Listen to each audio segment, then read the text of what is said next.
धन्यवाद मान्यवर, आपने इस महत्वपूर्ण विभाग की, रेलवे विभाग की चर्चा पे मुझे बोलने का अवसर दिया। मान्यवर, भारतीय रेलवे के बारे में ये कहा जाता है कि जितनी ऑस्ट्रेलिया देश की आबादी है उतने लोगों को भारत की रेल प्रतिदिन एक स्थान से दूसरे स्थान पे पहुंचाने का काम करती है। इतना बड़ा क्षेत्र है मान्यवर, रेलवे का क्षेत्र।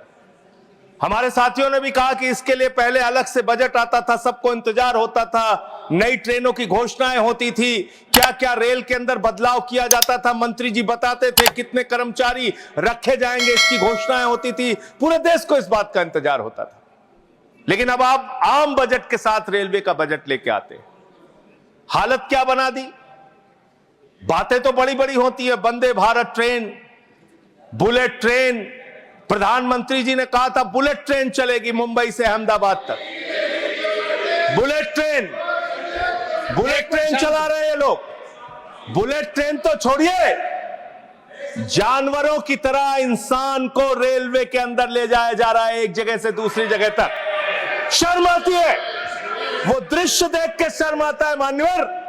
जब हमने देखा कुंभ के मेले के अंदर ट्रेन के डिब्बों को तोड़ने का दृश्य देखा, एसी डिब्बों को तोड़ तोड़ के लोग अंदर घुस रहे थे, जानवरों की तरह लोग एक जगह से दूसरी जगह तक जा रहे थे। आम इंसान की जिंदगी में सिर्फ मरना लिखा हुआ है। कभी रेलवे के ट्रैक पर मरना है, कभी एक ट्रैक पे दो ट्रेनें चल रही हैं, टकराना है, एक्सीडेंट में मरना है, तो कभी दिल्ली के अंदर भगदड़ में लोगों की जान चली जाती है। आम इंसान की जिंदगी में मरना लिखा हुआ है। और रेलवे के कर्मचारी, गैंग्समैन मेरे पास आए थे मिलने के लिए। सर, उन लोगों का यह कहना था रेलवे ट्रैक पे काम करते हुए एक्सीडेंट हो जाता है, उसमें भी उनकी जान जाती है। यह हालत हो गई है रेलवे की आज। और रेलवे के बारे में सीएजी की एक बहुत गंभीर रिपोर्ट है। माननीय मंत्री जी यहां पे बैठे, और मैं दिल से कहना चाहता हूं, कोई यहां पे बैठे इसलिए नहीं कह रहा हूं, जब ये मंत्री बने पूरे देश को उम्मीद थी कि रेलवे के अंदर क्रांतिकारी बदलाव आएगा। यह उम्मीद थी कि एक तकनीक के जानकार, एक पढ़े लिखे, एक शिक्षित योग्य मंत्री बने देश के अंदर, वो बदलाव लेके आएंगे। लेकिन रोज एक्सीडेंट पे एक्सीडेंट।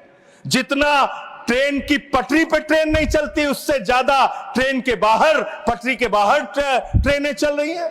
यह अव्यवस्था का आलम है कि यहां भगदड़ से लोगों की मौत हो गई, मंत्री जी को पता तक नहीं था। इसका मतलब इनके कर्मचारी, इनके अधिकारी इनको बताते भी नहीं कि इतना बड़ा हादसा हो गया। इसी दिल्ली में लोगों की मौत हुई। सर, मैं सीएजी की रिपोर्ट एक आई रेलवे के बारे में, उसके बारे में अपनी बात कह के अपनी बात खत्म करूंगा। 2604 करोड़ रुपए, 2604 करोड़ रुपए की गड़बड़ी रेलवे में पकड़ी गई। और इस गड़बड़ी के अंदर 834 करोड़ की गड़बड़ी ऐसी है जिसको मेरे ख्याल से मंत्री जी भी सुनेंगे तो शर्म आएगी।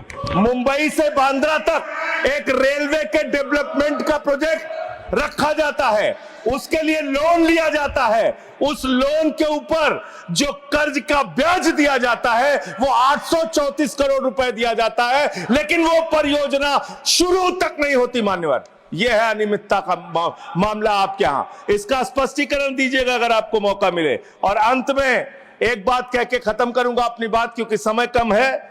मान्यवर, हम लोगों ने एक फिल्म देखी थी बहुत पहले, सारी दुनिया का बोझ हम उठाते हैं, लोग आते हैं, लोग जाते हैं, हम वहीं पे खड़े रह जाते हैं।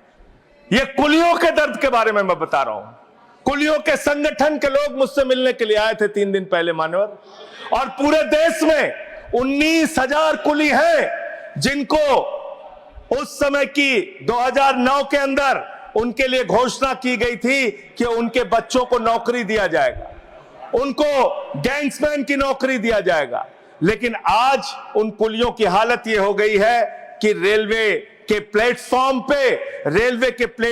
पे ई रिक्शा चलते हैं, रेलवे के प्लेटफॉर्म पे वाहन चलते हैं जिसमें सामान ढोने के लिए, यात्रियों को एक प्लेटफॉर्म से दूसरे प्लेटफॉर्म पे पहुंचाने के लिए वहां पे वाहन मौजूद हैं। जाहिर सी बात है पैसेंजर उसका इस्तेमाल करेंगे। इन कुलियों का दर्द कोई सुनने के लिए तैयार नहीं है। मैं आपके माध्यम से माननीय मंत्री जी से अनुरोध करूंगा कि जो लोग वर्षों से लोगों का बोझ उठा रहे हैं, उनके परिवार की चिंता कीजिए, उनकी गरीबी की चिंता कीजिए और कृपा करके ये 19,000 जो लोग हैं आज बेरोजगारी की कगार पे हैं, उनको कहीं समायोजित करने के लिए या उनके लिए कोई महीने की तनख्वाह की घोषणा, मदद की घोषणा सरकार की ओर से अपनी ओर से कीजिए।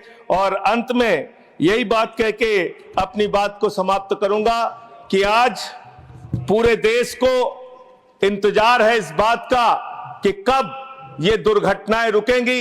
पूरे देश को इंतजार है इस बात का कि 3 लाख भर्तियां जो आपने रोक रखी हैं, जिसके कारण आज संवेदनशील जगहों पे एम्प्लॉय नहीं है, कर्मचारी नहीं है, दुर्घटनाएं हो रही हैं, वो कब रुकेंगी। और रेल की पटरियों को ठीक करने का काम जिस पे आप 180 किलोमीटर 160 किलोमीटर की स्पीड की ट्रेनें चला रहे हैं, वो रेलवे की पटरियां कब ठीक होंगी मान्यवर। ये सरकारी पटरी से उतर गई है इस सरकार के। और अभी ये नासिर भाई काफी दुखी थे, कह रहे थे रेल मंत्री बन जाते हैं मोदी जी। अरे मोदी जी विदेश मंत्री बन जाते हैं, शिक्षा मंत्री बन जाते हैं, सांस्कृतिक मंत्री बन जाते हैं, विज्ञान मंत्री बन जाते हैं। मोदी जी के अंदर बहुत कला है, खेल मंत्री बन जाते हैं। सारा मंत्रालय अकेले मोदी जी चला रहे हैं, इसलिए इस पे नाराज नहीं होना चाहिए। धन्यवाद।